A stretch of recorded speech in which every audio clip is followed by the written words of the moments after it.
آگے پھر اللہ تعالیٰ نے یہ بات ارشاد فرمائی اولئک علی ھدی من ربہم، جو آدمی یہ 7 شرطیں پوری کر لے گا یا جو لوگ یہ 7 شرطیں پوری کر دیں گے، اولئک علی ھدی من ربہم، ان کے لیے ہدایت ہے اپنے رب کی طرف سے، اللہ ان کی رہنمائی فرمائیں گے، اللہ ان کو ہدایت دیں گے، وَأُولَٰئِكَ هُمُ الْمُفْلِحُونَ، اور وہی لوگ ہیں فلاح پانے والے۔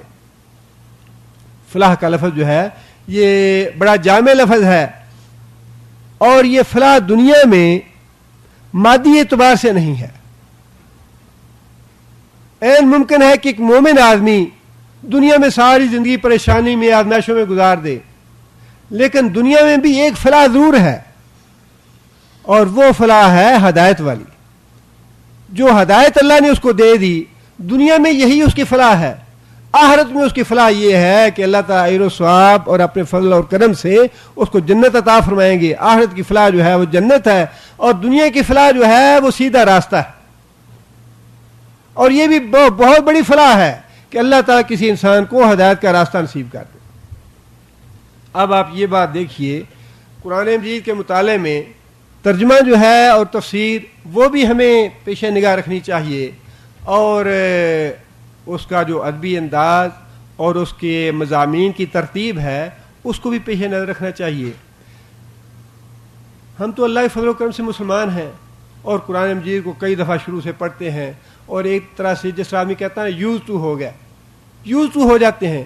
لیکن ایک نو مسلم یا جو نیا اس کتاب کو پڑھتا ہے، پہلی بار کتاب کو پڑھتا ہے، اس میں اس کے لیے اس کتاب میں بڑی زبردست اٹریکشن ہے۔ اٹریکشن اس اعتبار سے ہے، اللہ تعالیٰ نے، ہم نے دعا مانگی ہدایت کی، اللہ تعالیٰ نے ہدایت کے ضابطے یا شرائط بتا دیں، ٹھیک ہے تم نے دعا مانگی ہے، یہ میری 7 شرائط ہے، یہ پوری کر دو، میں تمہیں ہدایت دیتا ہوں، اور وضاحت کے ساتھ اللہ تعالیٰ نے وہ شرائط بتا دی۔ اس کے بعد صرف 2 آیتیں اللہ تعالیٰ نے ان لوگوں کے لیے ارشاد فرمائیں جو اللہ کی شرطیں قبول کرنے سے انکار کر دیں۔ ہاں جی ہم سے تو نہیں ہوتا، یہ ہم تو نہیں کر سکتے۔ اللہ فرماتے ہیں کہ ان الذین کفروا، جن لوگوں نے انکار کر دیا یہ شرطیں قبول کرنے سے، سواء علیہم اانذرتہم ام لم تنذرہم لا یؤمنون، جو آدمی یہ شرطیں قبول نہیں کرے گا اس کے بارے میں میرا فیصلہ یہ ہے کہ اس کے لیے میرا ایمان نہیں ہے، اس کے لیے ہدایت نہیں ہے، اس کو میں ایمان نہیں دوں گا۔ لا یؤمنون، وہ ایمان نہیں لائیں گے۔ اور فرمایا کہ سواء علیہم، برابر ہے ان کے لیے کہ انہیں ڈرائے یا نہ ڈرائے۔ علیہم کہہ کہ اللہ تعالیٰ نے یہ بات بھی واضح فرما دی کہ وبال ان پہ ہے، اے محمد صلی اللہ علیہ وسلم آپ کا کوئی نقصان نہیں ہوگا، آپ جو دعوت دیں گے، آپ جو تبلیغ کریں گے، آپ جو وقت صرف کریں گے، آپ اپنا جو سر کھپائیں گے، اس کا اجر و ثواب ہمارے یہاں ضائع نہیں ہوگا، آپ کو اجر و ثواب مل جائے گا۔ سواء علیہم، بیڑا غرق ان کا ہوگا جو آپ کی بات قبول نہیں کریں گے، جو اپنا نقصان کریں گے، نقصان ان کا خسارہ ہے، وبال ان پہ آئے گا۔ سواء علیہم، ان کا نقصان ہے، آپ کا نقصان نہیں، آپ کو اجر ثواب ملے گا۔ جو دائی ہے، وہ جو محنت کرتا ہے، جو جد و جہد کرتا ہے، کوشش کرتا ہے، اس کی کوشش کے نتیجے میں کوئی سیدھی راہ پہ آئے یا نہ آئے، دائی کو تو ثواب مل جائے گا۔ لیکن جس کو دعوت دی جانے والی ہے، اگر وہ ہدایت کی شرطیں پوری کرتا ہے تو ہدایت ملے گی، اگر وہ شرطیں پوری نہیں کرتا تو ہدایت نہیں ملے گی۔ انذرتہم، تو ڈرائے ان کو، ام یا لم تنذرہم، نہ ڈرائے ان کو، لا یؤمنون، وہ ایمان نہیں لائیں گے۔ یہاں اللہ تعالیٰ نے انذار کا لفظ استعمال فرمایا ہے۔ نبی جو ہے وہ نذیر بن کے آتا ہے۔ نذیر کا معنی ڈرانے والا۔ ڈاکو بھی ڈراتا ہے، آدمی کو دھمکاتا ہے مال چھیننے کے لیے، کیا وہ بھی نذیر ہے؟ دہشت گرد وہ بھی ڈراتا اور دھمکاتا ہے، میری نہیں مانو گے پتھر کے زمانے میں بھیج دوں گا، کیا وہ بھی نذیر ہے؟ نذیر کے معنوں میں یہ مفہوم پوشیدہ ہے کہ اس ڈرانے والے کا اپنا کوئی مفاد نہیں ہے، وہ دوسرے جس کو ڈرا رہا ہے فائدہ اس کا کر رہا ہے کہ اللہ کے بندو مان جاؤ، اللہ کی بات مانو, دین کے راستے پہ آ جاؤ, اسلام اور شریعت کی بات مان لو, تمہارا اپنا بھلا ہے. نذیر وہ ہے جو سر تو اپنے کھپاتا ہے, فائدہ دوسرے کا کرتا ہے, گالیاں خود کھاتا ہے, فائدہ دوسرے کا کرتا ہے, ملامت دوسروں کی سنتا ہے, اپنا نقصان کرتا ہے, اپنی بےزتی کراتا ہے, اپنی حد تک کراتا ہے, لیکن اس کے باوجود دوسرے کا فائدہ کرتا ہے کہ اللہ کے بندے قیامت آنے والی ہے, اللہ سے ڈر جاؤ, اللہ عذاب دے گا, جہنم ہے. یہ ہے نذیر. لیکن جو دوسرا ڈرانے والا ہے وہ تو ظالم ہے, وہ تو جابر ہے, وہ تو دہشت گرد ہے. آگے اللہ تعالیٰ نے یہ بات ارشاد فرمائی, ختم اللہ علی قلوبہم وعلی سمعہم وعلی ابصارہم غشاوۃ ولہم عذاب عظیم. یہ بات پھر اللہ تعالیٰ نے, جو اللہ کی شرطیں قبول کرنے کے لیے تیار نہیں ہیں, نہ تو اللہ تعالیٰ کی راہ میں خرچ کرنے کو تیار ہیں, نہ نماز پڑھنے کے لیے تیار ہیں, نہ ایمان بالغیب کے لیے تیار ہیں, نہ جو اللہ تعالیٰ نے نبی صلی اللہ علیہ وسلم پہ چیزیں نازل فرمائی اس کے لیے پہ ایمان لانے کے لیے تیار ہیں, نہ ایمان بالغیب کے لیے تیار ہیں. ان کے بارے میں اللہ تعالیٰ نے یہ بات ارشاد فرمائی, ختم اللہ علی قلوبہم, اللہ تعالیٰ نے مہر لگا دی ہے ان کے دلوں پہ, وعلی سمعہم, ان کے کانوں پہ مہر لگا دی ہے. اب یہ مہر اللہ نے کیوں لگائی؟ ان کی شرائط نہ ماننے کی وجہ سے. ان کے اللہ نے جو شرائط بتائی کہ ہدایت کے لیے یہ میری شرطیں ہیں, وہ شرطیں نہیں پہل انہوں نے کی ہے. نافرمانی کا کام جو ہے وہ انسان نے کیا, تب اللہ نے مہر لگائی. ایسے نہیں ہے کہ اللہ نے پہلے ہی مہر لگا دی کہ نہیں میں تمہیں ہدایت نہیں دیتا. ایسے اللہ نہیں کرتے. اللہ کے تو سارے نام اچھے ہیں, ہادی تو اللہ کا نام ہے, لہ الاسماء الحسنی, اللہ کے برے نام نہیں ہیں. اللہ گمراہ تو کرنے والے ہیں نہیں, مضل نہیں ہے اللہ تعالیٰ. اللہ تو ہادی ہیں, اللہ ہدایت دیتے ہیں. لیکن اللہ فرماتے ہیں کہ جو میری شرطیں قبول نہیں کرے گا ہدایت والی, جو میری ٹرمز کنڈیشن پوری نہیں کرے گا ہدایت والی, اس کو میں ہدایت نہیں دوں گا. بلکہ فرمایا کہ مہر لگا دوں گا. اور اس کی وضاحت نبی صلی اللہ علیہ وسلم نے فرمائی حدیث میں, پہلا گناہ جو ہوتا ہے اس پہ ایک سیاہ دھبا پڑتا ہے, دوسرے پہ بڑھ جاتا ہے, تیسرے پہ اور بڑھتا ہے, چوتھے پہ اور بڑھتا ہے. اگر انسان توبہ کرے تو دھبا صاف ہوتا ہے, نہ کرے تو پورے دل کو سیاہ کر دیتا ہے. اور یہی مہر لگانی ہے, یہ ہے مہر. اب یہاں جو اللہ تعالیٰ نے مہر لگائی وہ کس جرم پہ لگائی؟ وہ اس جرم پہ لگائی ہے کہ اللہ تعالیٰ نے انسان کی فطرت میں بعض چیزیں رکھی ہیں. جب انسان کو پیدا کیا اللہ نے انسان کی فطرت میں بعض چیزیں رکھی ہیں. غور و فکر کرنا جو ہے اللہ تعالیٰ نے انسان کی فطرت میں رکھا ہے. کوئی پریشانی آ گئی, کوئی مصیبت آ گئی, جاب نہیں مل رہا, نوکری سے جواب ہو گیا, یا کوئی بزنس میں نقصان ہو گیا, اللہ تعالیٰ نے انسان کی فطرت میں یہ بات رکھی ہے کہ تم سوچو ایسا کیوں ہوا, تمہارا نقصان کیوں ہوا. انسان سوچتا ہے اچھا اوہو مجھ سے یہ غلطی ہوئی. یہ سوچ بچار کرنا اللہ نے انسان کی فطرت میں رکھا ہے. اور اللہ تعالیٰ نے یہ بات جو ارشاد فرمائی وَجَعَلَ لَكُمُ السَّمْعَ وَالْأَبْصَارَ وَالْأَفْئِدَةَ قَلِيلٌ مَا تَشْكُرُونَ. اسی لیے فرمائی کہ یہ دل اور دماغ ہم نے تمہیں اس لیے دیے ہیں کہ تم غور و فکر کرو, سوچ بچار کرو کہ یہ دنیا جو ہے یہ ابدی ہے, فانی ہے, یا اس میں ہم عارضی طور پہ آئے ہیں, اس کے بعد کیا ہونے والا ہے, یہ غور و فکر کرو. یہ فطرت میں ہے غور و فکر کرنا. اور جو انکار کرتا ہے شرائط کا وہ غور و فکر سے انکار کرتا ہے, فطرت سے انکار کرتا ہے, اور اسے یہ سزا دی جاتی ہے کہ اس کے دل پہ مہر لگا دی جاتی ہے. اگر آپ اس کو مثال سے سمجھنا چاہیں تو یہ بالکل ایسے ہے جیسے ایک اللہ تعالیٰ نے کھانا اور پینا انسان کی فطرت میں رکھا ہے. کھانا اور پینا انسان کی فطرت میں رکھا ہے. جب انسان کو بھوک لگے تو کوئی انسان جاتا ہے اچھا بھائی مجھے بھوک لگی ہے, مجھے مشورہ دو میں کیا کروں, کیا کرنا چاہیے مجھے. فطرت میں ہے کہ بھوک لگی ہے جا کے روٹی کھاؤ, پیاس لگی ہے تو یہ فطرت میں ہے جا کے پانی پیو. پوچھنے کی ضرورت نہیں ہے, مشورہ کرنے کی ضرورت نہیں ہے. جو چیز فطرت میں رکھی گئی ہے اس کا مطلب یہ ہے کہ اس کے خلاف کرنے والا اپنی موت کو دعوت دے گا. بھوک لگی ہے, فطرت میں ہے روٹی کھاؤ. اب ایک انسان فطرت کو پورا نہیں کرتا, کیا ہوگا اس کا؟ بھوک لگی ہے, روٹی نہیں کھائی, بھوک بڑھتی جا رہی ہے, روٹی نہیں کھاتا, پھر بھی بھوک بڑھتی جا رہی ہے, روٹی نہیں کھاتا, نتیجہ کیا نکلے گا جی؟ موت ہے. فطرت کے خلاف کام کرنا جو ہے وہ موت کو دعوت دینا ہے. اب ایک انسان, نبی صلی اللہ علیہ وسلم نے فرمایا کہ داڑھی جو ہے انسان کی فطرت میں رکھی ہے. اب اللہ نے فرمایا کہ داڑھی رکھو اور یہ نیکی کا کام ہے کرو. ایک انسان کہتا ہے نہیں میں تو منانی ہے, فطرت کے خلاف کرتا ہے. پہلے دن فطرت کے خلاف کیا, اللہ کہتے ہیں ٹھیک ہے شاید یہ چھوڑ جائے. پھر فطرت کے خلاف کیا, پھر وہ فطرت کے خلاف کر رہا ہے, فطرت سے باز نہیں آ رہا. اب فطرت کے خلاف کرنے کا نتیجہ کیا ہے؟ موت ہے. اب جو مسلسل فطرت کے خلاف کرتے جا رہے ایمان کی موت ہو جائے گی. ایمان کی موت ہوگی یا نہیں ہوگی؟ ہوگی. بالکل یہی معاملہ ہے. فطرت میں رکھا ہے سوچو بچار کرنا. اللہ کے دین پہ سوچو بچار کرو, قرآن پہ سوچو بچار کرو, حدیث پہ سوچو بچار کرو, اپنے معاملات پہ سوچو بچار کرو, اپنے آخرت کے بارے میں, اپنے مستقبل کے بارے میں سوچو بچار کرو. یہ فطرت میں رکھا ہے. اور جو آدمی اس سوچو بچار سے انکار کر دے اس کی موت واقع ہوگی. اور یہ وہی موت ہے جو اللہ نے فرمایا ختم اللہ, تمہاری اب موت واقع ہو گئی. اب اس میں ہدایت داخل نہیں ہو. ختم کا مطلب ہی یہ ہے کہ اس میں کوئی چیز انٹر نہیں ہو سکتی ہے. ہدایت ملنا جو ہے یہ ناممکن ہے. جتنا مرضی کوئی کہتا رہے, جتنا مرضی وعظ و نصیحت کرتا رہے, اور کتنے لوگ ہیں جن کے بارے میں بات کرتا آپ بھی کہے جی بڑا سر کھپایا, مندہ ہی نہیں. جس کے دل پہ اللہ نے مہر لگا دی ہے کہاں ہدایت ملے اسے. آگے اللہ نے فرمایا وَلَهُمْ عَذَابٌ عَظِيمٌ.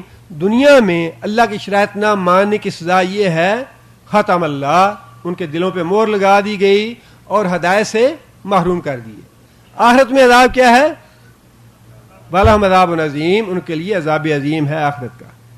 اب یہ دیکھیے کہ 5 آیتوں میں اللہ تعالیٰ نے اہل ایمان کا تذکرہ فرمایا کہ یہ شرائط ہیں ہدایت والی, اور یہ لوگ ہدایت یافتہ ہیں, یہ لوگ فلاح پانے والے ہیں.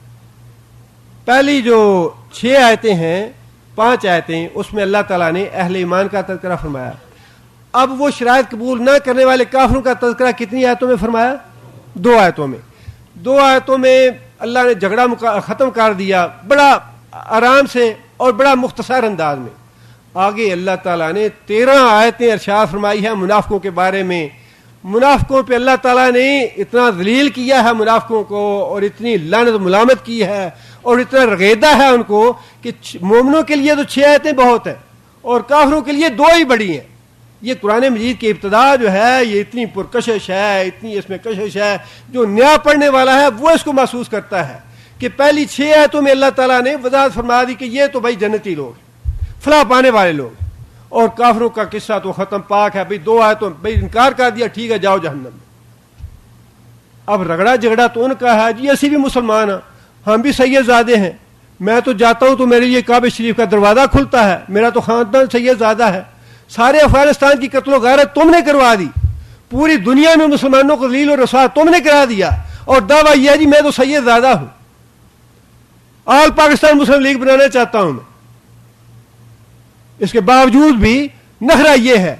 اللہ فرماتے ہیں کہ ٹھیک ہے دنیا میں تم اپنی زبان سے جو بکواس کرنا چاہتے ہو کر لو, لیکن اللہ تعالیٰ نے بڑی وضاحت کے ساتھ فرما دیا ہم المفسدون.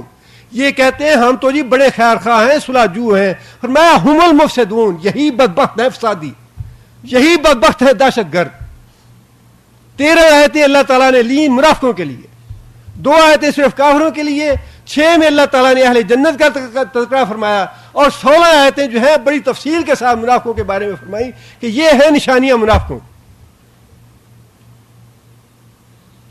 یہ نفاق کی بیماری جو ہے مسلمانوں کو ہمیشہ اسی نفاق نے تباہ کیا. مسلمانوں کے اندر جو 5th کالم ہے, یا جو غدار ہیں مسلمانوں کے اندر بیٹھے ہوئے, جب منافق ہیں مسلمانوں کے اندر, نبی صلی اللہ علیہ وسلم کے زمانے میں بھی سب سے زیادہ زہریلے آستین کے سانپ وہی تھے, اور آج بھی. اور جو شہیدین کی تحریک تھی اس میں مسلمانوں کو نقصان پہنچانے والے, اس کو ناکام بنانے والے کون تھے؟ وہ بھی تو غدار اور منافق تھے مسلمانوں میں سے. اور یہ تو ایک اب دیکھیں نا آج بھی جو کچھ ہو رہا ہے مسلمانوں میں خون ریزی اور قتل و غارت ہو رہی ہے, ساری ڈالوں کی کھیل ہے, سارے یہ منافق اور غدار مسلمانوں میں سے ہی ہیں. یہ تو اللہ تعالیٰ کا ضابطہ ہے, لا یفلح الکافرون, کافروں کو ذلیل کرنا ہے اللہ نے, یہ اللہ کا ضابطہ ہے. 8 سال ہو گیا, 10 سال ہو گئے, اب چیخ رہے ہیں جی نکلنے کا راستہ کون سا ہے. وہ تو اللہ کا قانون ہے کہ میں نے کافروں کو کامیاب ہونے نہیں دینا. روس بھی ذلیل ہوا, جرمنی بھی ذلیل ہوا, برطانیہ بھی ذلیل ہوا, اور اللہ کرے گا تو انشاءاللہ ہماری آنکھوں کے سامنے امریکہ بھی ذلیل ہوگا انشاءاللہ. اللہ کا ضابطہ ہے لا یفلح الکافرون, کافروں کو تو میں نے کامیاب ہونے نہیں دینا. اس لیے اللہ تعالیٰ نے اگلی آیتوں میں 13 آیتیں جو ہیں وہ لی ہیں منافقوں کے لیے. انشاءاللہ اگلے درس میں ان کا ذکر ہوگا. سبحان ربک رب العزت عما یصفون وسلام علی المرسلین. اعوذ باللہ من الشیطان الرجیم. بسم اللہ الرحمن الرحیم. ومن الناس من یقول آمنا باللہ وبالیوم الآخر وما ہم بمؤمنین. ومن الناس اور لوگوں میں سے من جو یقول کہتا ہے آمنا ہم ایمان لائے باللہ ساتھ اللہ کے وبالیوم الآخر اور ساتھ یوم آخر کے وما ہم بمؤمنین حالانکہ وہ ایمان نہیں لائے. اس آیت سے آگے مسلسل 13 آیات منافقین کے کردار کے بارے میں ہیں. ابتدا میں ہی اللہ تعالیٰ نے بڑی وضاحت کے ساتھ 3 کرداروں کا ذکر کر دیا, اور اس کے بعد سارے قرآن مجید میں انہی 3 کرداروں کا ذکر ملے گا آپ کو, اہل ایمان کا اور کفار کا اور منافقین کا. یہاں تو اللہ تعالیٰ نے اور ابتدا میں اللہ تعالیٰ نے جو بیان کر دیا ہے اس کی سب سے بڑی اہمیت یہ ہے کہ سمجھ کے پڑھنے والا آدمی اپنے ذہن میں ایک منزل متعین کر لیتا ہے کہ مجھے کون سا راستہ اختیار کرنا ہے. ایک راستہ ان لوگوں کا ہے جنہوں نے اللہ تعالیٰ کی شرائط قبول کر لیں کہ یا اللہ ہم تو اسے ہدایت کی دعا مانگتے ہیں. اللہ نے فرمایا ٹھیک ہے یہ 7 شرائط ہے میری, یہ قبول کر لو. ایک تو گروہ وہ ہے, اور ان کے بارے میں واضح طور پہ فرما دیا اولئک ھم المفلحون, یہ لوگ فلاح پانے والے ہیں, دنیا میں ہدایت پائیں گے, آخرت میں جنت پائیں گے. دوسرا گروہ وہ ہے جنہوں نے کہا جی ہمیں تو یہ شرطیں قبول نہیں ہیں. اللہ تعالیٰ نے واضح طور پہ بھی ان کا معاملہ صاف کر دیا, اچھا ٹھیک ہے تم میری شرطیں قبول نہیں کرتے ہدایت والی, جاؤ جہنم. اب تیسرا جو کردار ہے یہ کچھ الجھن پیدا کرنے والا ہے,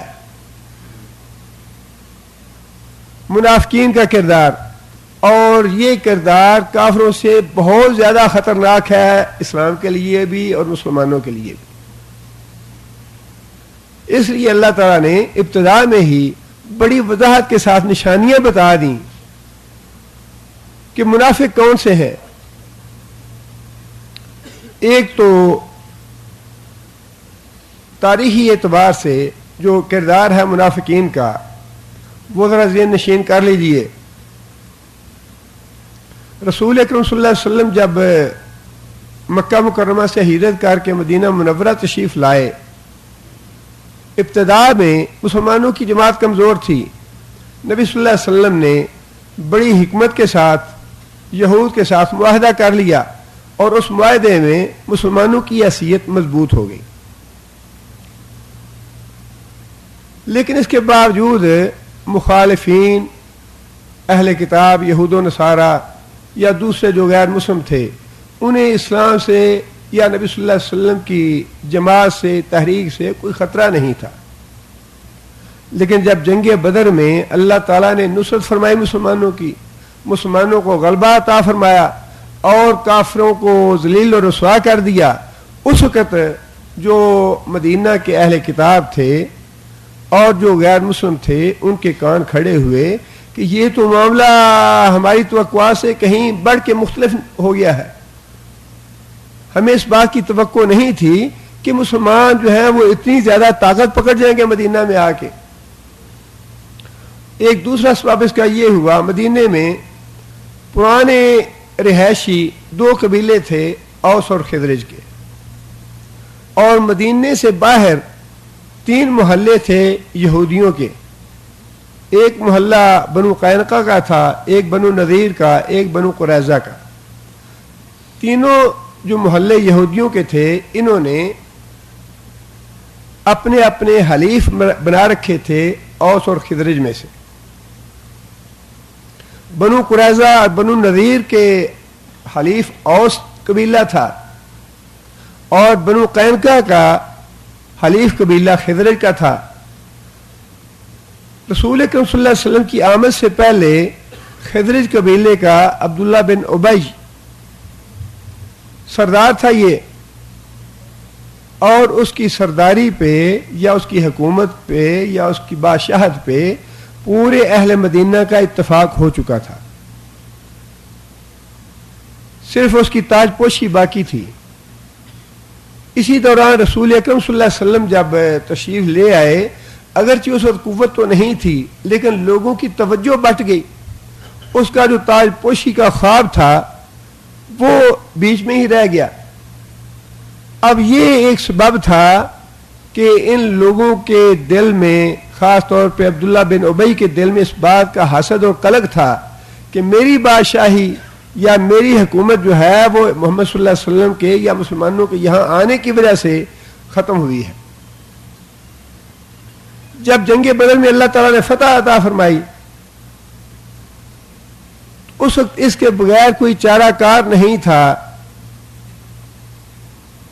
کہ لوگ دائرہ اسلام میں داخل ہو جائیں, لیکن جن لوگوں کے دلوں میں اسلام کے خلاف حسد تھا اور بغض تھا, خاص طور پہ عبداللہ بن ابی, انہوں نے باقاعدہ منصوبہ بندی کے ساتھ یہ بات طے کی کہ ہم کلمہ پڑھ لیتے ہیں, ایمان لاتے ہیں, لیکن ویسے اپنے کفر پہ قائم رہیں گے, نمازیں پڑھیں گے, روزے رکھیں گے, صدقہ خیرات جو بھی نبی صلی اللہ علیہ وسلم کے ساتھ دوسرے صحابہ یا ان کے اہل ایمان کریں گے وہ سارے کام ہم بھی کرتے رہیں گے, لیکن دل سے کفر پہ جمے رہیں گے. چنانچہ مختلف مواقع پہ اس بات کی شہادت ملتی رہی کہ فی الواقعی ایک گروہ, مضبوط گروہ مدینے میں ایسا پیدا ہو گیا تھا جو بظاہر تو اپنے آپ کو مسلمان کہلواتا تھا, کلمہ پڑھتا تھا, مسلمانوں میں شامل تھا, لیکن ان کے دل جو ہے وہ کفر پہ جمے ہوئے تھے. جنگ بدر کے بعد تھوڑی دیر بعد ہی بنو قینقاع کا غزوہ پیش آیا. چونکہ یہ خزرج والے یا عبداللہ بن ابی یہ حلیف تھے بنو قینقاع کے تھے, بنو قینقاع کے, لہذا جب نبی صلی اللہ علیہ وسلم نے محاصرہ کیا بنو قینقاع کے یہودیوں کا اور انہیں ہتھیار پھینکنے پڑے, اور انہوں نے ہتھیار اس شرط پہ پھینکے تھے کہ ہمارے بارے میں, ہمارے جنگجوؤں کے بارے میں, ہمارے مال اولاد عورتیں بچے جو بھی ہیں ان کے بارے میں رسول اکرم صلی اللہ علیہ وسلم جو فیصلہ فرمائیں گے ہمیں قبول ہوگا. اب رسول اکرم صلی اللہ علیہ وسلم کے فیصلہ کرنے سے پہلے ہی عبداللہ بن ابی نبی صلی اللہ علیہ وسلم کے پاس آ گیا اور آ کے سفارش کرنی شروع کر دی کہ یا رسول اللہ ان کی جو سرکشی اور بغاوت ہے وہ معاف کی جائے. 700 جنگجو ہیں, میں ان کا حلیف ہوں, یہ میرے حلیف ہیں, یہ میرے کام آتے رہے ہیں, اور آج آپ ان 700 نوجوانوں کو یا قلم قتل کروا دیں گے, انہیں ختم کر دیں گے, میں ایسے نہیں ہونے دوں گا. نبی صلی اللہ علیہ وسلم کا دامن پکڑ لیا, نبی صلی اللہ علیہ وسلم نے اپنا چہرہ مبارک دوسری طرف کر لیا, پھر دوسری طرف کر لیا. نبی صلی اللہ علیہ وسلم نے اپنا دامن کھینچا اور چھڑایا اس سے کہ چھوڑو مجھے, لیکن پھر بھی اس نے اصرار کیا. اس کے بار بار اصرار پہ رسول اکرم صلی اللہ علیہ وسلم مجبور ہو گئے اور نبی صلی اللہ علیہ وسلم نے ان کو معاف کر دیا اس کے کہنے پہ. اگرچہ ان کو جلا وطن تو کیا گیا لیکن سزا ان کی یہی تھی, عیش شکنی کی اور بغاوت کی اور سرکشی کی, کہ ان کے جنگجو جو تھے ان کو قتل کیا جاتا. اور بھانپ لیا تھا عبداللہ بن ابی نے. یہ پہلا موقع تھا جب مسلمانوں نے یہ محسوس کر لیا کہ یہ تو کافروں کا دفاع کر رہا ہے. عبداللہ بن ابی جو بظاہر مسلمان ہے, جو بظاہر کلمہ پڑھتا ہے, اس نے تو دفاع کیا یہودیوں کا, یہودیوں کو بچایا سفارش کر کے, اور اس کی جو منافقت تھی اس کا معاملہ جو ہے وہ کھل گیا. اسی طرح بعد میں جب جنگی احد کا موقع آیا تو 300 آدمی اس کے بھی شریک تھے لشکر میں، 1000 کا لشکر تھا، اور جنگی احد کے میدان میں پہنچنے سے تھوڑا فاصلہ پہلے اس نے یہ جھگڑا شروع کر دیا، جی ہماری تو بات مانی نہیں گئی، نبی صلی اللہ علیہ وسلم نے ہماری بات تو مانی نہیں، ہم کیوں جانے دیں، ہم کیوں جا کے لڑائی کریں، بہانہ کیا۔ لیکن اصل مقصد یہ تھا کہ جو دشمن کا لشکر ہے وہ دیکھ لے کہ اسلامی لشکر میں پھوٹ پڑ گئی ہے۔ یہ باقاعدہ ایک پلاننگ تھی مسلمانوں کا حوصلہ توڑنے کے لیے اور مسلمانوں کی شکست کا اہتمام کرنے کے لیے۔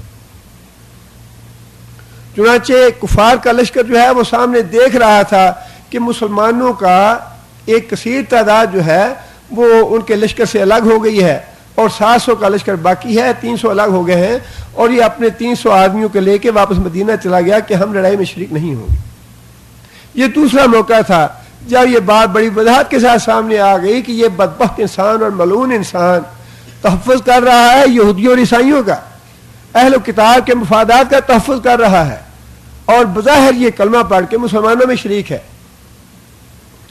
اور اسی طرح اس کے بعد پھر اور بھی مواقع ایسے آئے۔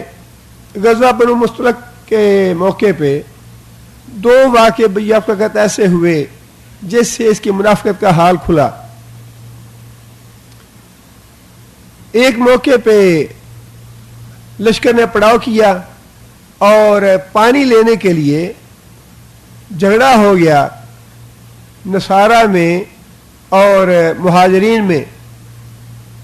دونوں نے اپنے اپنے گروہ کے لوگوں کو آواز دی، مہاجرین ادھر آؤ، نصارہ ادھر آؤ۔ اب اس کو جب پتہ چلا تو اس نے، نبی صلی اللہ علیہ وسلم تو موجود نہیں تھے، نبی صلی اللہ علیہ وسلم بعد میں تشریف لائے، لیکن اس نے یہ باتیں کی کہ لوگوں تم نے خود ہی ان لوگوں کو اپنے سر چڑھا رکھا ہے، تم لوگ ان کو چندہ دینا بند کر دو، ان کی مدد کرنی بند کر دو، ان کو مدینے میں جگہ دینی بند کر دو، مدینے میں پناہ نہ دو، تو پتہ چل جائے محمد کو بھی اور اس کے ساتھیوں کو بھی صلی اللہ علیہ وسلم۔ یہاں بھی اس کا نفاق کھول کے سامنے آ گیا کہ اس کے دل میں کتنا بغض اور حسد ہے محمد صلی اللہ علیہ وسلم کے بارے میں اور رسول اکرم صلی اللہ علیہ وسلم کی جماعت کے بارے میں۔ اور پھر دوسرا واقعہ اسی غزوہ میں یہ حضرت عائشہ رضی اللہ تعالیٰ کا واقعہ ہوا جسے واقعہ افق کہا جاتا ہے، اور اس کا بڑی تفصیل سے ہم پہلے مطالعہ کر چکے ہیں۔ حضرت عائشہ رضی اللہ تعالیٰ عنہ کی پالکی جب لشکر نے روانہ ہونا تھا تو پالکی لوگوں نے اٹھائی، حضرت عائشہ رضی اللہ تعالیٰ عنہ کا بدن بڑا ہلکا تھا، لوگوں کو پتہ نہ چلا، لشکر روانہ ہو گیا۔ حضرت عائشہ اپنا باہر رفع حاجت کے لیے گئی ہوئی تھیں، ہار گم ہو گیا اور تلاش کی وجہ سے لیٹ ہو گئیں، اور جب واپس تشریف لائیں تو لشکر جا چکا تھا، چادر لے کے لیٹ گئیں، اور نبی صلی اللہ علیہ وسلم نے، ایک صحابی تھے حضرت صفوان بن معطل، انہیں مقرر کر رکھا تھا کہ جو لشکر کے بعد تم آیا کرو، اگر کوئی گری پڑی چیز ہو، کوئی مریض ہو، کوئی یا ایسا معذور آدمی ہو جو پیچھے رہ جائے تو اس کو ساتھ لے کے آنا۔ حضرت صفوان بن معطل نے جب دیکھا کہ حضرت عائشہ رضی اللہ تعالیٰ عنہ جو ہے وہ اس طرح چادر لے کے لیٹی ہوئی ہیں، انا للہ و انا الیہ راجعون پڑھا اور اپنی اونٹنی بٹھا دی، حضرت عائشہ سوار ہو گئیں اور صفوان بن معطل لے کے لشکر کے ساتھ مل گیا۔ اس بدبخت کے ذہن نے فوراً ایک پلاننگ بنائی، اور پلاننگ وہ ایسی تھی اگر خدا نخواستہ وہ کامیاب ہو جاتی تو گویا وہ رسول اکرم صلی اللہ علیہ وسلم کی نبوت اور نبی صلی اللہ علیہ وسلم کا حرم اور نبی صلی اللہ علیہ وسلم کی دعوت جو کچھ بھی تھا اس کو جڑ کاٹنے کے مترادف تھی۔ جب حضرت عائشہ رضی اللہ تعالیٰ عنہ آ رہی تھی اونٹ پہ، دور سے لوگوں نے دیکھا کہ ایک صحابی ہے اور ساتھ حضرت عائشہ ہے، تو اس نے فوراً یہ بات بنائی، کہنے لگا کہ اللہ کی قسم کھائے کہتا ہوں کہ یہ عورت بچ کے نہیں آئی۔ حضرت عائشہ رضی اللہ تعالیٰ عنہ پہ زنا کا بہتان لگا دیا۔ اب یہ بات جو تھی آہستہ آہستہ منافقوں نے تو اٹھا لی یہ بات، ان کا تو مقصد ہی یہ تھا کہ کسی طرح مسلمانوں کو، اسلام کو، نبی صلی اللہ علیہ وسلم کی اس دعوت کو ناکام کیا جائے، اور یہ اس کے نزدیک بہترین موقع تھا کہ نبی صلی اللہ علیہ وسلم کے حرم پہ حملہ آور ہو کے نبی صلی اللہ علیہ وسلم کا سارا جو اعتماد، دیانت، امانت، شرافت جو کچھ بھی ہے اس کا خاتمہ کر دیا جائے.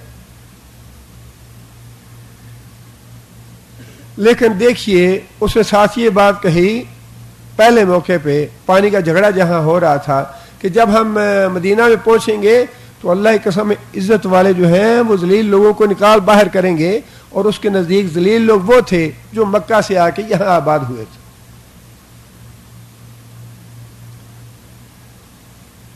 لیکن دیکھیے اللہ کرنا کیا ہوا کہ اسی عبداللہ بن ابی، نبی صلی اللہ علیہ وسلم، حضرت عمر رضی اللہ تعالیٰ نے یہ سارا واقعہ جب دیکھا تو حضرت عمر رضی اللہ تعالیٰ نے نبی صلی اللہ علیہ وسلم سے اجازت چاہی کہ یا رسول اللہ یہ تو منافق ہے اور اس کا نفاق تو بڑے موقعوں پہ کھل چکا ہے، آپ مجھے اجازت دیجئے کہ میں اس کی گردن مار دوں.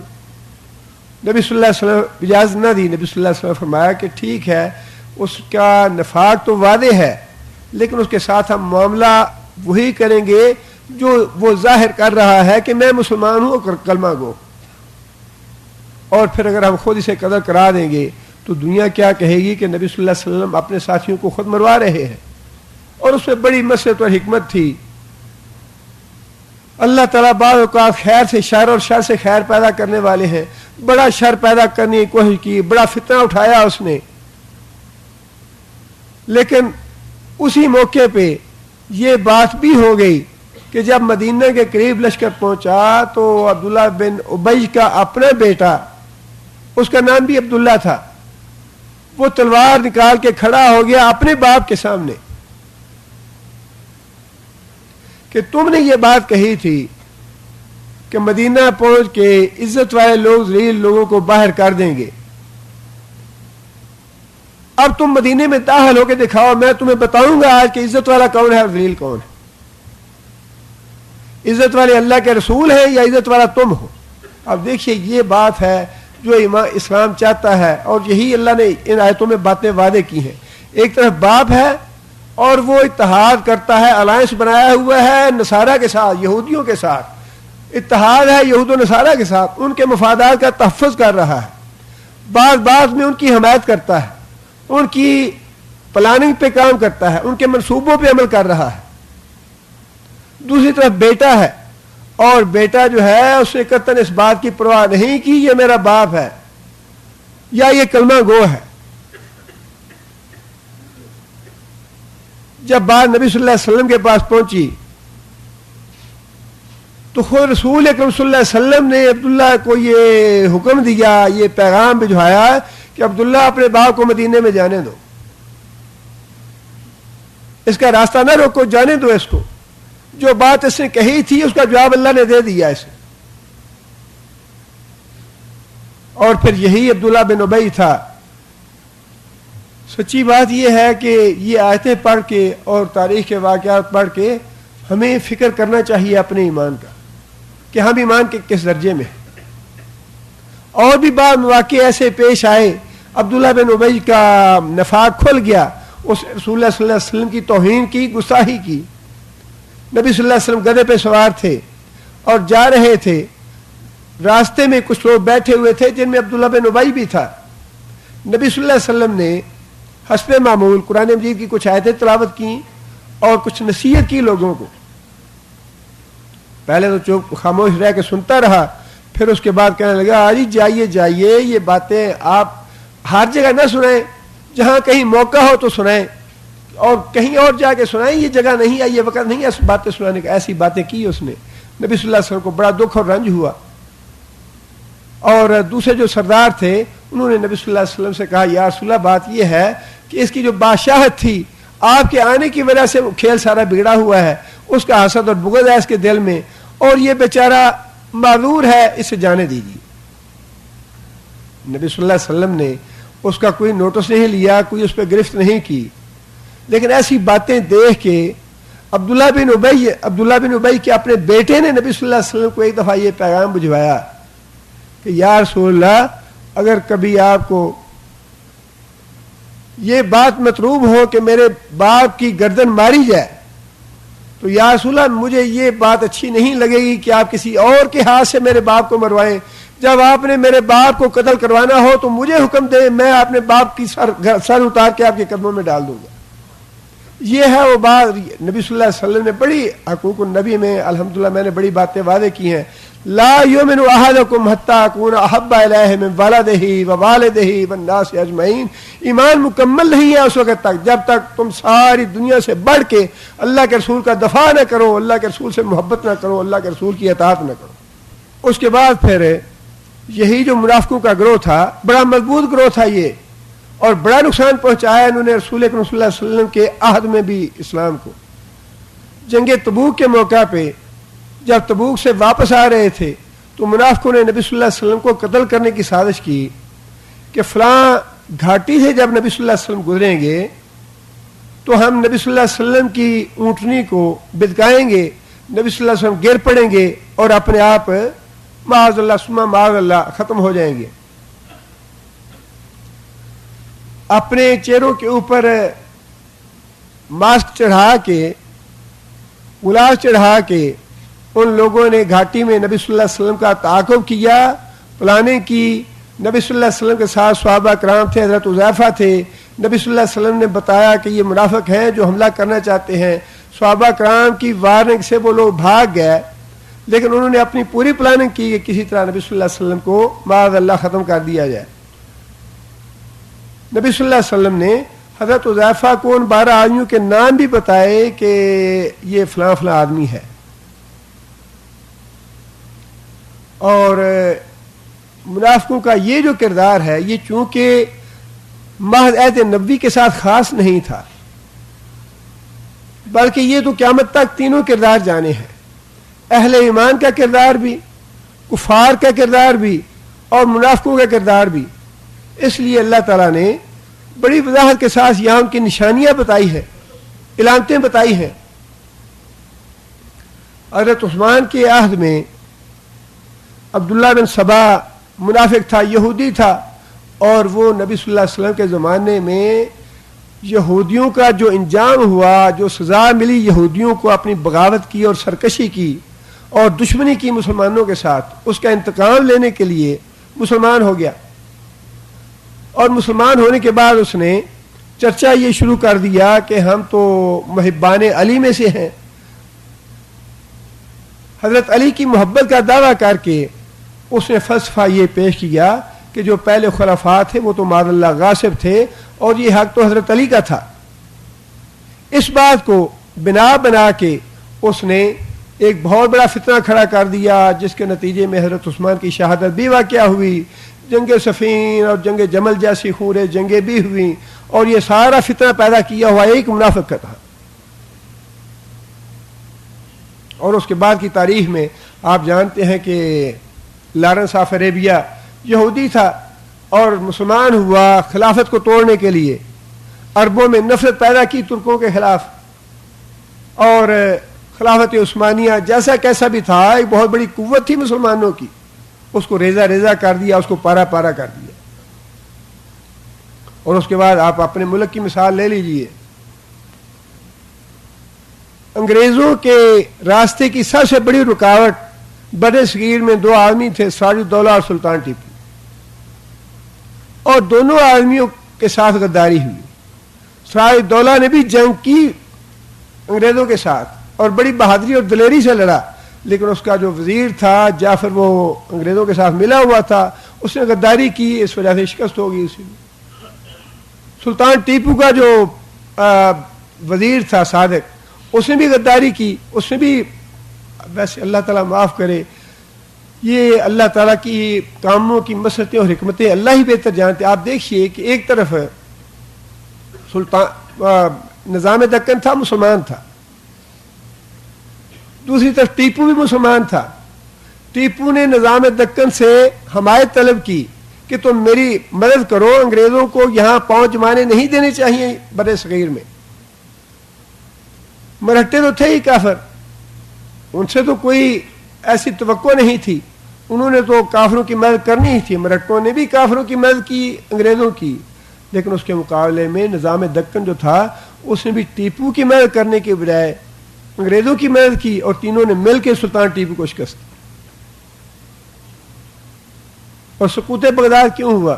مستعصم باللہ جو تھا اس کا اپنا وزیر القمی جو تھا شیعہ تھا وہ، اور اس کی خواہش صرف یہ تھی کہ اہل سنت کی خلافت ختم کر کے شیعوں کی خلافت قائم ہونی چاہیے۔ ہلاکو خان جو تھا وہ ڈر رہا تھا عربوں سے کہ عربوں کی جو جرت اور دلیری اور بہادری ہے اس کا میں مقابلہ نہیں کر سکوں گا، لیکن اس کا جو اپنا وزیر تھا القمی وہ پل پل کی خبریں اسے پہنچا رہا تھا کہ اندر کی خبریں یہ ہیں، اندر کے معاملات یہ ہیں، اور اس نے باقاعدہ اس کو وقت دیا کہ فلاں دن فلاں وقت پہ تم حملہ آور ہو جاؤ، تمہارے لیے میدان صاف ہوگا۔ جب بھی کبھی مسلمانوں کو شکست ہوئی اپنے جو اندر کے غدار تھے انہی کی وجہ سے ہوئی۔ اب عراق میں اب اس مرتبہ کیا ہوا؟ اب جو سقوط بغداد ہوا ہے، جرنیل سارے ملے ہوئے تھے، ڈالر لے کے سب بک گئے اور شکست ہوئی مسلمانوں کو، اور جو اتنا لمبا افغانستان میں معاملہ چلا ہے، ذلیل و رسوا تو ہونا ہی ہونا ہے کافروں نے، وہ تو اللہ نے لکھا ہے ان کی قسمت۔ 1400 سال سے یہ ذلیل و رسوا ہو رہے ہیں، منافقوں نے ساری کوششیں کر لیں کہ کسی طرح اسلام کو ختم کیا جائے، مسلمانوں کو ختم کیا جائے، اور اس کی جو پھیلاؤ اور اشاعت ہے اس کو روکا جائے۔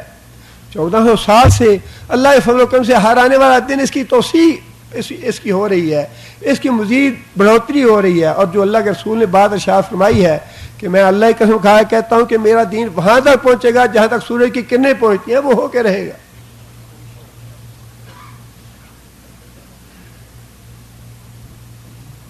لیکن اس کے باوجود جو منافقوں کا گروہ ہے اس نے ہر زمانے میں مسلمانوں کو اور اسلام کو بہت زیادہ نقصان پہنچایا، لہٰذا اللہ تعالیٰ نے ابتدا میں ہی بڑی وضاحت کے ساتھ نشانیاں بتا دیں تاکہ جو اہل ایمان ہیں، پکے ایمان والے ہیں، اللہ اور اللہ کے رسول کے وفادار ہیں، وہ اچھی طرح آگاہ ہو جائیں، انہیں پتہ ہو کہ کون واقعی مومن ہے اور کون منافق ہے۔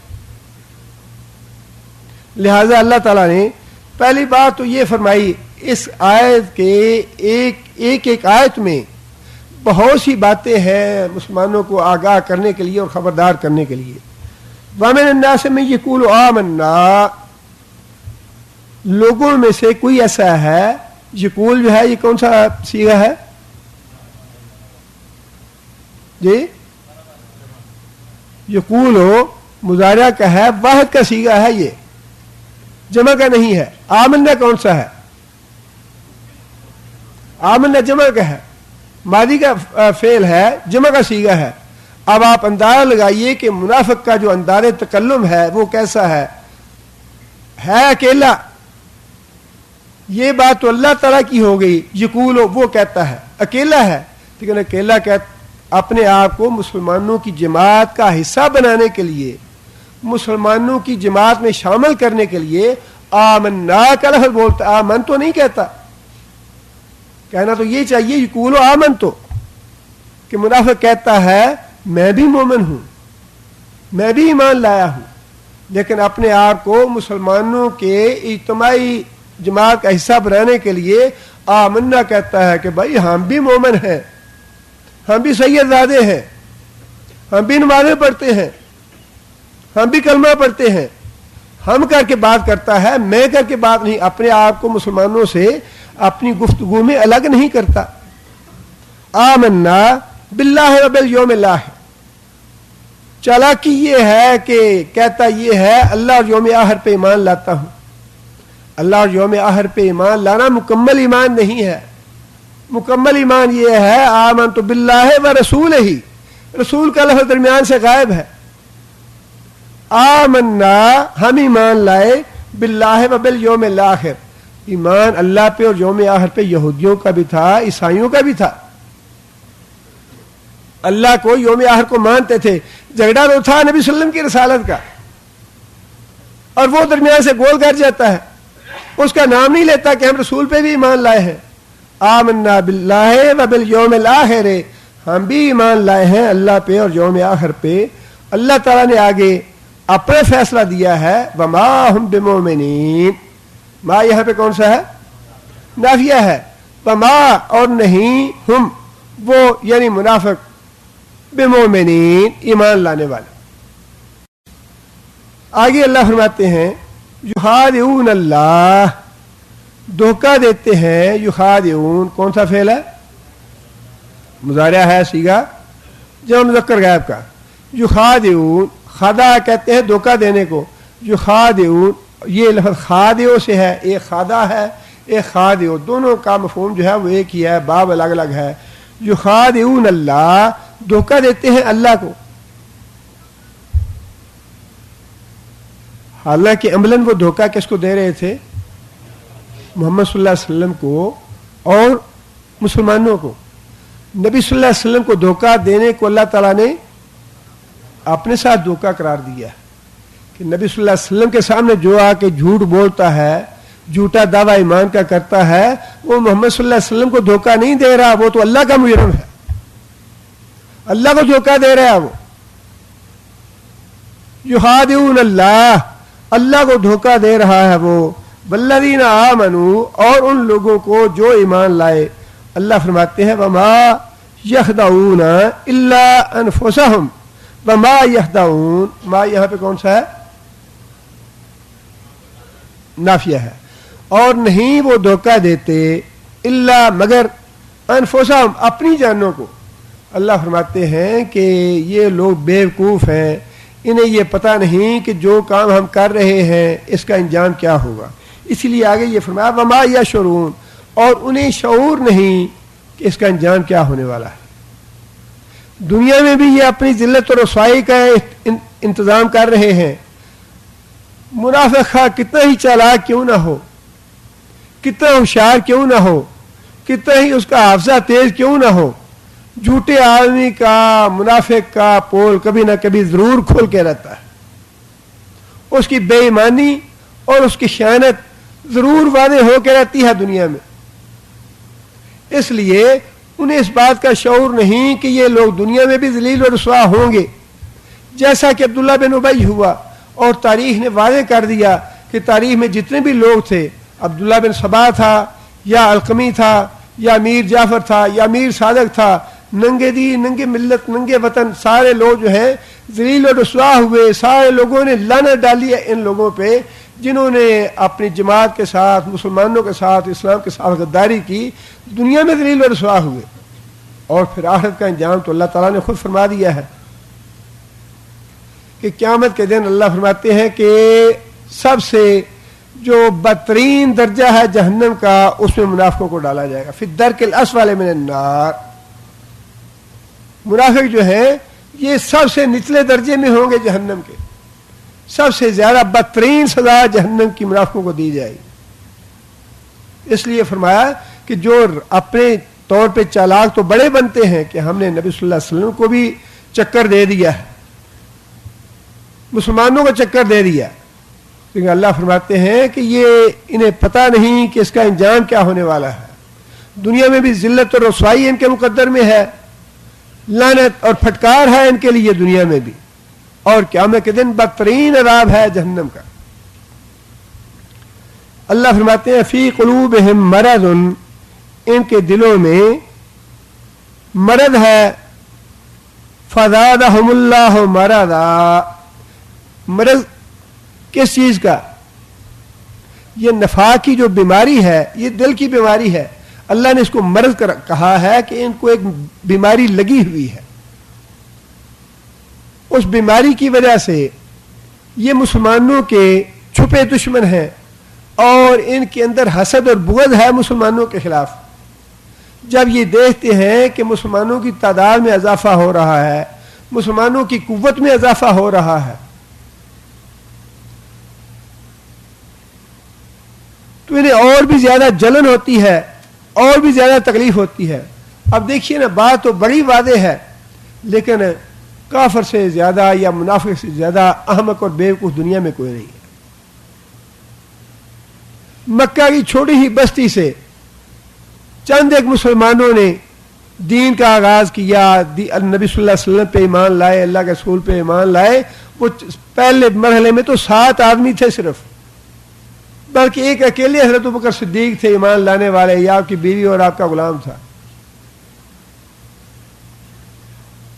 7 آدمیوں سے 10 ہوئے، 20 ہوئے، 100 ہوئے، 300 ہوئے، 1000 ہوئے، 3000 ہوئے. 10,000 ہوئے اور حجۃ الوداع کے موقع پہ لاکھوں کا اجتماع ہو گیا. اب ان منافقوں کو اتنی عقل نہیں ہے, ان بیوقوف اور احمق کافروں کو اور مشرکوں کو, کہ سارا زور ہم نے لگا دیا.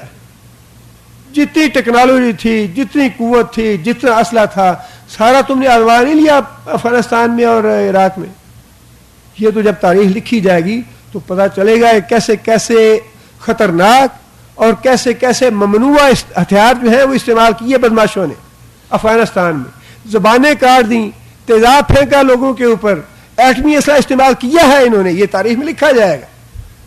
یہ تو بتاتے نہیں ابھی تک خبروں میں بیان لگا. اپنی جب ظلم کی شروع جب روس کی باری تھی تو پوری دنیا میں تصویریں بھی آتی تھیں, پروپیگنڈا بھی ہوتا تھا. جب امریکہ کی باری آئی, تصویروں پہ پابندی لگا دی, پروپیگنڈے پہ پابندی لگا دی, خبروں پہ پابندی لگا دی.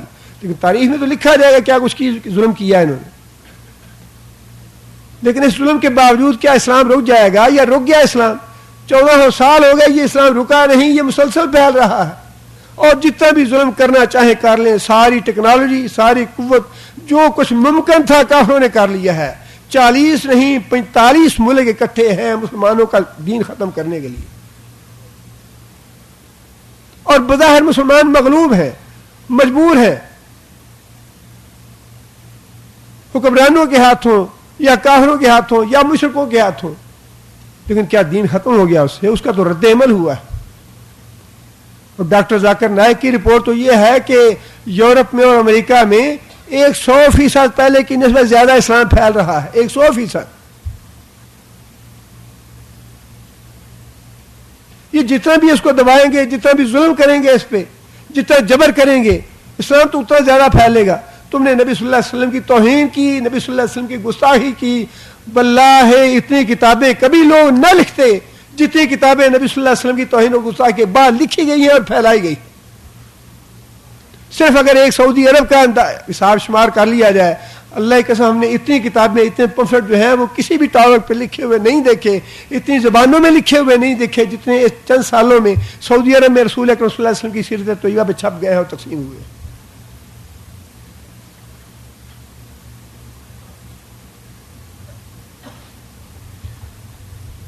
اللہ فرماتے ہیں کہ ان کے دلوں میں روگ ہے, بیماری ہے نفاق کی, مسلمانوں کا حسد ہے, بغض ہے, اسلام کے دشمن ہیں یہ. فزادہم اللہ مرضا, اللہ نے اضافہ کیا ان کے اس مرض میں, ان کی بیماری میں اللہ نے اور بھی اضافہ کیا. اب یہاں یہ غلط فہمی نہیں ہونی چاہیے کہ اللہ تعالیٰ ان کو ہدایت نہیں دینا چاہتے. یہ ان 3 جو کردار ہیں, ان کرداروں میں بڑے سوالوں کے اللہ نے جواب دے دیے ہیں. آگے بہت سی باتیں ایسی آئیں گی جو بعض اشکال پیدا کرتی ہیں. یہدی من یشاء ویضل من یشاء, جسے چاہتا ہے ہدایت دیتا ہے, جسے چاہتا ہے گمراہ کرتا ہے. وہاں تو یہ فرما دیا آگے, یا یہ بھی فرمایا کہ یہ قرآن سے بعض لوگوں کو اللہ ہدایت دیتا ہے, اس قرآن سے بعض لوگوں کو گمراہ کرتا ہے. لیکن ان آیتوں میں اللہ نے گمراہی کے اور ہدایت کے اصول بھی بتا دیے ہیں کہ گمراہ تو میں نے ابتدا جو ہے گمراہی کی وہ تو تمہاری طرف سے ہوئی. ان الذین کفروا, جن لوگوں نے میری شرطیں ماننے سے انکار کر دیا, گمراہ تو انہوں نے میں نے کیا ہے. میری شرطیں کیوں نہیں مانتے تم؟ میں نے تو ہدایت کے لیے شرطیں بتا دی ہیں کہ یہ میری شرطیں ہیں ہدایت کی, مانو تو تمہارے لیے ہدایت کا راستہ کھلا ہے. تم نے انکار خود کیا ہے. جب تم نے انکار کر دیا میری شرائط ماننے سے, تو پھر جو راستہ تم نے منتخب کیا اس راستے میں تمہیں چلاتا رہوں گا. نوَلِّهِ مَا تَوَلَّى, تم نے جو راستہ اختیار کیا نوَلِّهِ, ہم نے اس میں چلا دیا تمہیں. یہ دل کا جو کوڑ تھا اور نفاق کی بیماری تو تم نے خود اپنے آپ کو لگائی, اللہ نے تو نہیں لگائی.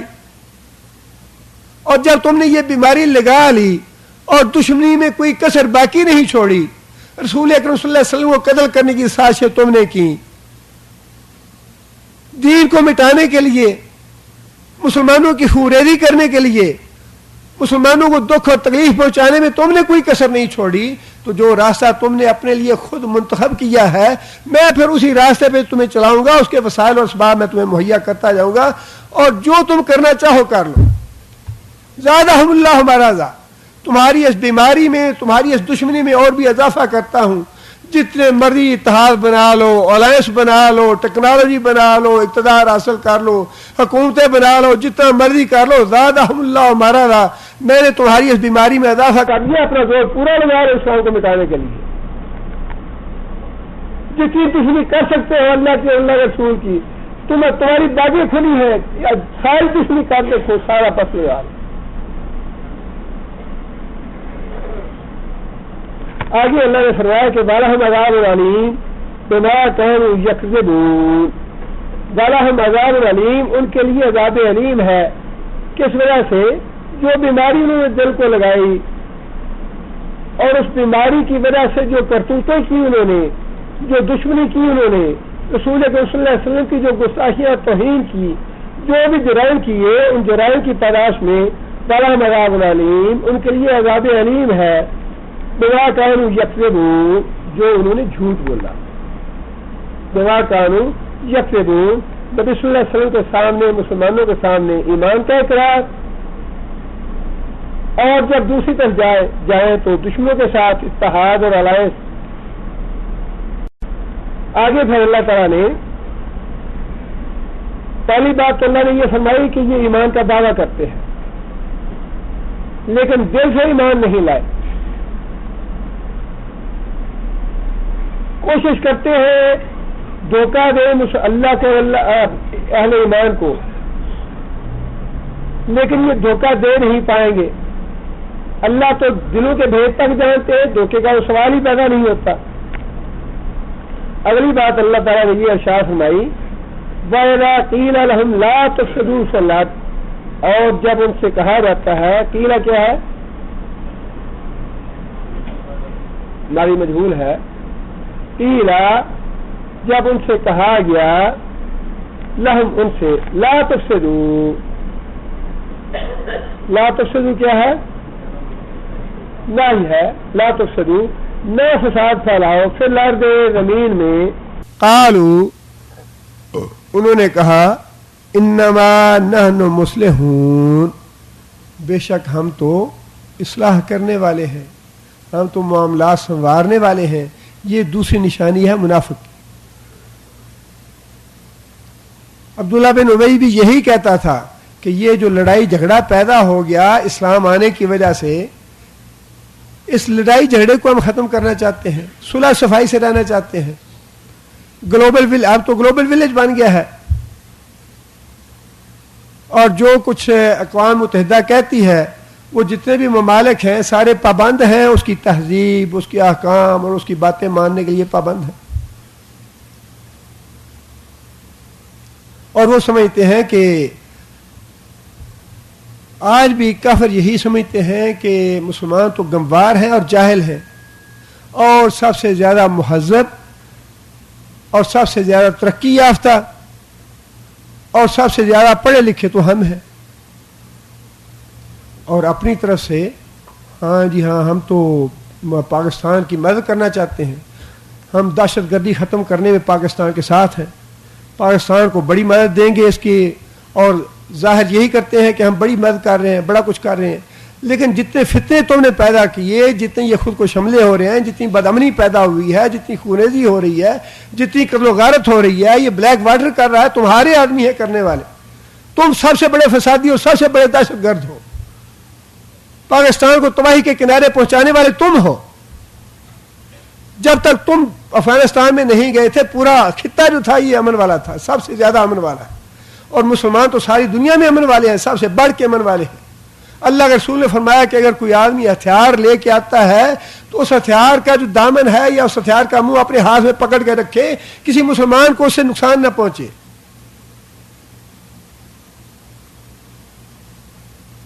مسلمانوں سے بڑا امن والا اور کون ہو سکتا ہے؟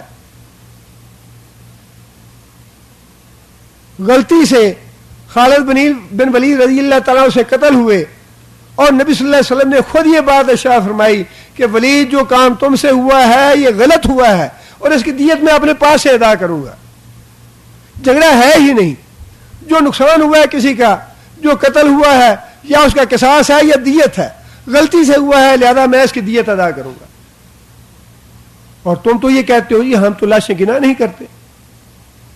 تمہیں معلوم ہے کتنے 12 لاکھ کے قریب انسان تم نے قتل کر دیے ہیں, خون ریزی کی ہے تم نے, اور ابھی تک یہ کہتے ہو کہ ہم مسلح ہیں, ہم امن پسند ہیں, ہم دنیا میں امن لانا چاہتے ہیں. تم نے ساری دنیا کا امن برباد کر دیا ہے. اللہ فرماتا ہے کہ تم مفسد ہو, تم دہشت گرد ہو, تم ظالم ہو. دنیا کا امن تم نے برباد کیا ہے, مسلمانوں نے امن برباد نہیں کیا. تاریخ میں کوئی ایک واقعہ تو بتائیں کہ مسلمانوں نے اسلام کی خاطر, اسلام کو منوانے کے لیے یا جبرن مسلمان بنانے کے لیے کوئی جنگ کی ہو. اللہ کے رسول نے تو منع کیا ہے کہ جبرن کسی کو مسلمان نہ بناؤ. لا اکراہ فی الدین, دین میں تو جبر ہے ہی نہیں. حضرت عمر کے غلام تھے, حضرت عمر کہتے رہے انہیں کہ اسلام لے آؤ, اسلام لے آؤ. وہ کہتے تھے کہ ہم مسلمان نہیں ہوں گے. حضرت عمر نے خود یہ بات کہی کہ تم ٹھیک کہتے ہو, میں غلط ہوں, اس لیے کہ اللہ نے فرمایا لا اکراہ فی الدین, میں تم پہ جبر نہیں کروں گا.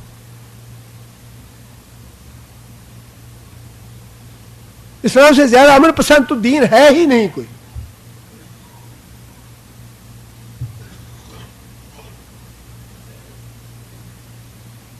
صرف بات اتنے دیکھیں نا, بات یہ ہے ہندوستان میں برصغیر میں تم نے قبضہ کیوں کیا؟ بات تو اتنی تھی کہ اورنگزیب کی بیٹی کا علاج کیا انگریز ڈاکٹر نے, اور بیٹی اس کی صحت مند ہو گئی. اورنگزیب نے پوچھا کہ بتاؤ کیا تمہیں چاہیے؟ اس نے کہا جی ایسٹ انڈیا کمپنی کو بغیر ٹیکس کے یہاں تجارت کرنے کی اجازت دی جائے. تم تو تجارت کرنے کے لیے آئے تھے, تم نے ملک پہ قبضہ کیوں کیا؟ بدماش تم ہو, دہشت گرد تم ہو, ظالم اور جابر تم ہو. تم تجارت کے لیے گئے تھے یا ملک پہ قبضہ کرنے کے لیے گئے تھے؟ مفسد ہو تم ہو فساد برپا کرنے والے.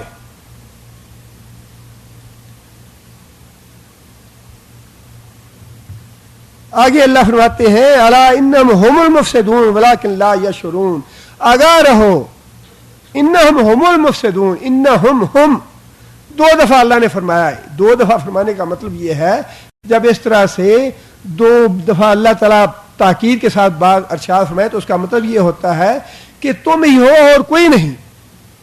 اس کے معنی جو ہے یوں ہونے چاہیے انہم هم المفسدون, کہ فسادی تو یہی ہے, کوئی دوسرا اور نہیں ہے. اس میں فسادی کی وضاحت بھی ہے کہ فسادی کون ہے, اور دوسروں کے مفسد نہ ہونے کی تاکید بھی ہے, اس کی وضاحت بھی ہے کہ مفسد دوسرے نہیں ہیں. مراد یہ ہے مسلمان فساد پھیلانے والے نہیں ہیں, فساد پھیلانے والے کافر اور مشرک اور منافق ہیں.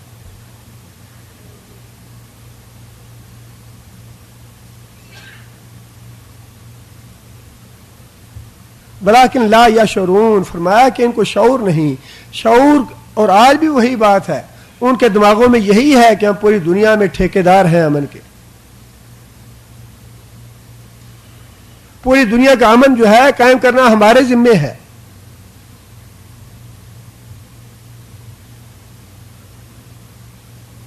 وہ اپنی طرف سے یہی سمجھتے ہیں کہ ہم جو کچھ کر رہے ہیں وہ ٹھیک ہے, لیکن اللہ فرماتا ہے ولیکن لا یشعرون, انہیں شعور نہیں ہے, بیوقوف ہے, احمق ہیں یہ.